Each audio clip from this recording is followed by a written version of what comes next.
Your time has come at last, dear reader. While we began this tale long ago, we hope it is yours to finish. But this story is not yours alone. No, it is tied to another.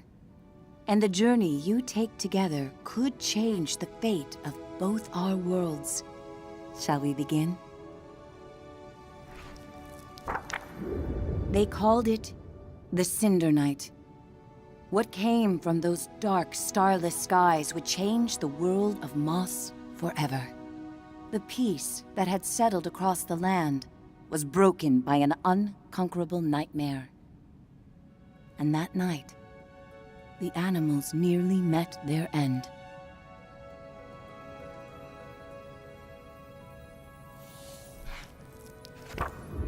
First, they killed the king. A winged creature broke from the shadows and plucked him from his royal bedchamber high atop the tallest tower. Next, the serpent Sarfog and the armies of the Arcane tore up from the underworld. They ravaged the castle in search of that which gave the king power beyond understanding, one of the fabled glass relics. The King's Guard fought bravely, but the castle soon pulsed with the Arcane's evil. Every room was gutted, every statue, tapestry, and adornment hexed. But the glass was never found. Even the reclusive sprites set aside their differences on that fated night. They sent a great champion, empowered by their own glass relic, to challenge the serpent and its steel army. Meanwhile, Sir Argus, commander of the King's Guard, led the survivors west through a temple long abandoned by their ancestors and far away from their newly risen enemies. It was an arduous escape. Finally, after passage beneath the impassable mire, they found refuge in a clearing hidden safely in the trees. Argus charged back to join the sprite champion at the mire's edge. Together, they fought back the Arcane and sealed the temple passage that led to the clearing. But the champion was gravely injured. Clutching his glass, he retreated deep into the forest where he drew his last breath. A large tree grew upon him. It stood many years in watchful duty, safeguarding the glass and awaiting its next hero.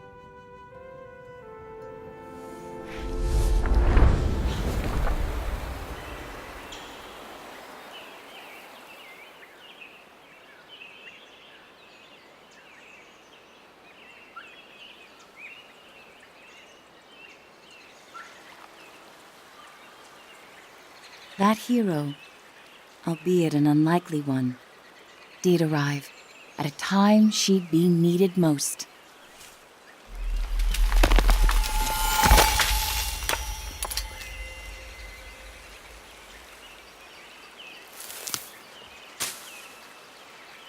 Quill was out adventuring beyond the edge of the clearing.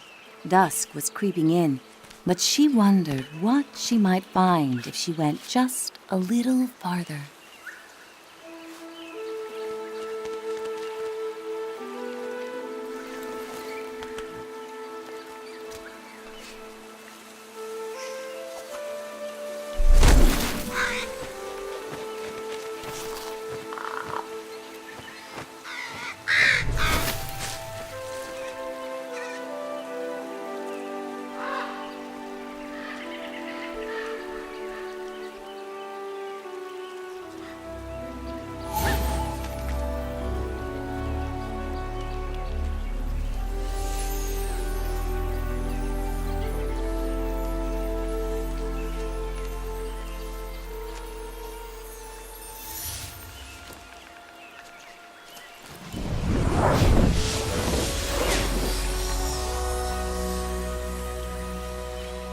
She was not exactly sure what she roused, but she felt no danger from the being silently peering down at her.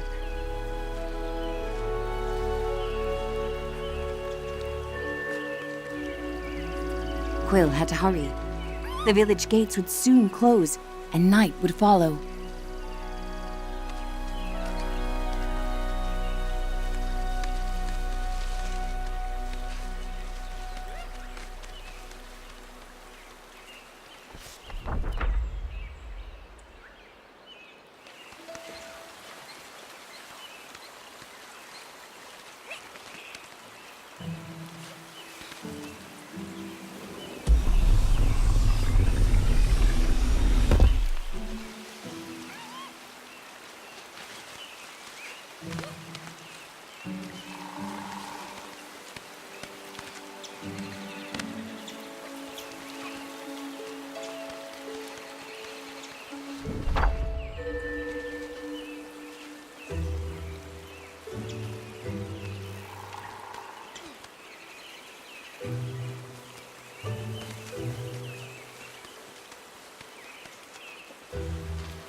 Night, her uncle often warned, was when danger was most present.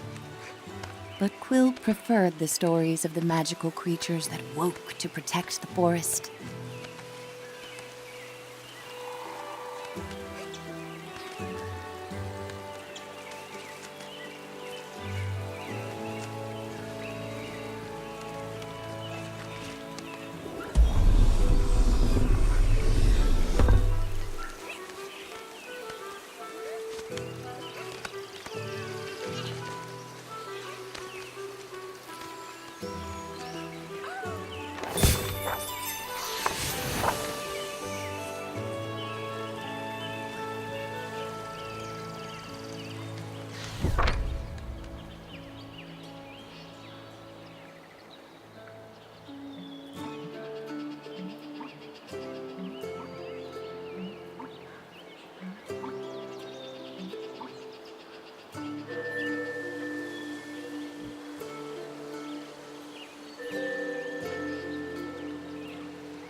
Thanks to her new friend, Quill had saved priceless grains from the hourglass.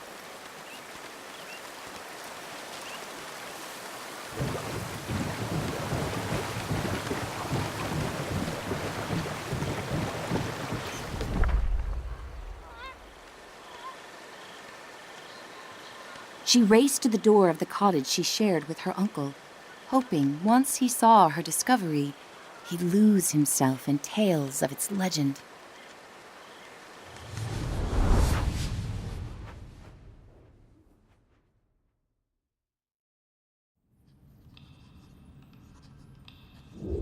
Uncle Argus was watching the evening light dim when Quill burst through the front door of their cottage.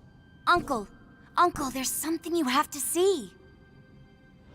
Out past the bell again, he scolded. Quill, I've told you countless times. I know, Quill replied, crestfallen. I didn't mean to worry you, but I found something strange and magical.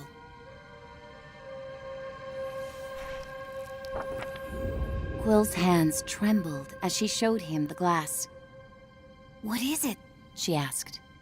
A look of panic spilled over her uncle's stoic exterior. Where did you find this? Roared Uncle Argus.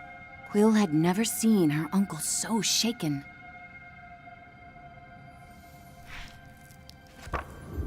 Just west of the clearing, she explained.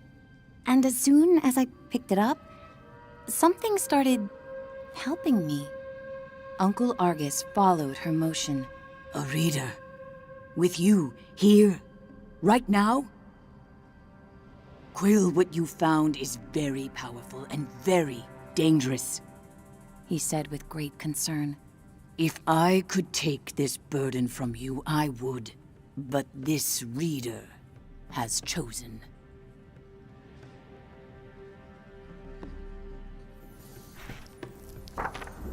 Even with the moon full and bright, I must go right away. Quill pressed. Where are you going? I can help. We can help. No, he snapped. They'll find you and tear you apart. I have to go alone. It is for your own safety and for everyone here in the clearing. His long, heartfelt hug told her he was heading for danger. I'll be back before midnight. Until I return, I need your word you will not leave the clearing with that glass. Promise me, Quill. I promise, she said reluctantly, wondering where her uncle was going so deep into the night.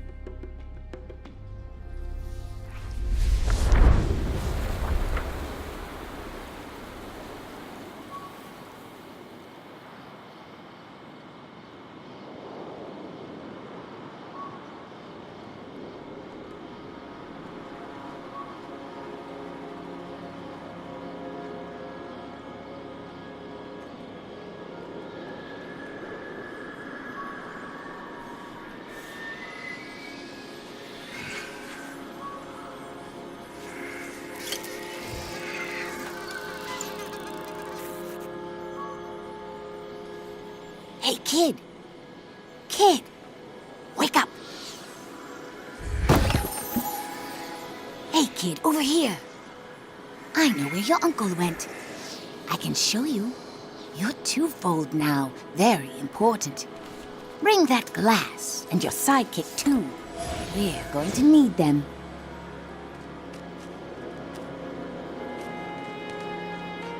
Quill called out. Hey! Starthing, wait!